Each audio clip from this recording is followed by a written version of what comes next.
अस्सलाम वालेकुम जी। इनका नाम है मोहम्मद अहमद, इनकी एज है 11 साल और आज हम इन्हें एडजस्ट करेंगे और आप लोग भी देखें कि हम छोटे बच्चों को किस तरह एडजस्ट करते हैं। सांस बाहर, बस फिर से, बस फिर से, बिल्कुल ढीला।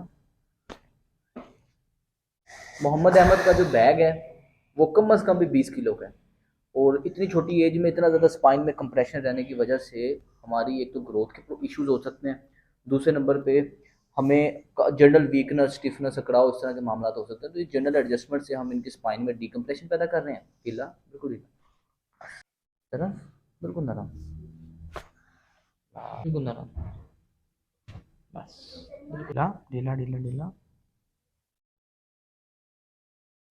जी जनाब, जवान हुए हैं कि नहीं? हो गए? बेहतरीन।